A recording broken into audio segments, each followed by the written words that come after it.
आहे।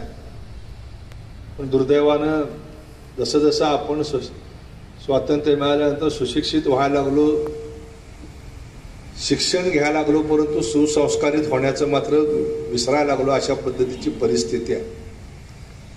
आणि मग जवळ बसलेला माणूस शेजारच्या माणसाचाच द्वेष करायला लागलेला आपल्याला दिसतो। आणि मग हे काही चांगलं लक्षण नाही आहे आपल्या सगळ्या समाजासाठी।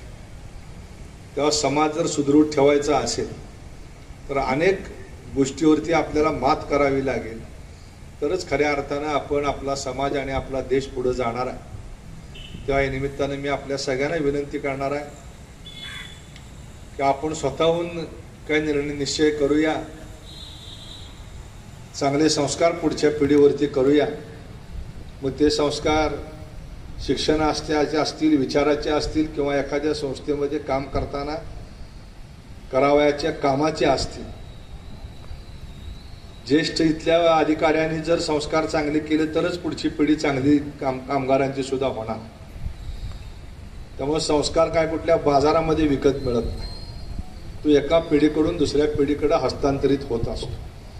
त्यामुळे आमच्या सगळ्यांची जबाबदारी आहे की आम्ही तुम्हाला पुढच्या पिढीला काय देतोय। त्यामुळे मोठ्या मालकांनी जे आमच्यासारख्या पिढीला दिलं त्या विचारावरती पुढे जाणं एका बाजूला हे आमचं कर्तव्य आहे, आणि दुसऱ्या बाजूला तोच विचार, तोच संस्कार पुढच्या पिढीकडे देणं ही आमची जबाबदारी आहे। त्यामुळे आपण जे कर्म आपल्या वाट्याला आलेलं आहे, कर्तव्य आलेलं आहे, ते कर्तव्य प्रामाणिकपणे करण्याचं काम पुढच्या कालखंडात करावं, एवढीच या निमित्तानं आपल्या सगळ्यांना विनंती करतो। देश पातळीवरचं सर्वोत्कृष्ट तांत्रिक क्षमतेचा पुरस्कार मिळाला त्याबद्दल आपल्या कारखान्याच्या सर्व कर्मचारी, शेतकरी, सभासदांना या निमित्तानं मी त्यांना धन्यवाद देतो की प्रत्येकानं आपलं आपलं काम प्रामाणिकपणे केलं, म्हणून आपल्याला हे पुरस्काराचं ध्येयापर्यंत आपण जाऊ शकलो। पण कुठल्याही एखाद्या गोष्टीच्या सर्वोच्च स्थानी जाणं याच्याकरता प्रयत्न करणं सोपं आहे, पण त्या सर्वोच्च स्थानावरती टिकून राहणं हे सगळ्यात अवघड आहे।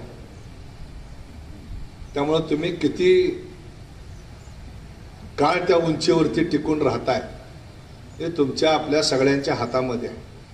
पण निश्चितपणे मला खात्री आहे की जो विचार मोठ्या मालकाने दिलेला आहे, जो पेरलेला विचार आहे, निश्चितपणे तो विचार आपल्याला अनेक पिढ्या पुढे पुरणार आहे, आणि त्याच्या जोरावरती आपण ती संस्था अधिक चांगल्या पद्धतीनं पुढे नेण्याकरता काम करूया। तीच खऱ्या अर्थानं मोठ्या मालकांना आदरांजली ठरेल। तेव्हा आपल्या सगळ्यांना या स्वातंत्र्य दिनाच्या मी पुन्हा एकदा मनपूर्वक शुभेच्छा देतो आणि माझं भाषण थांबवतो। जय हिंद।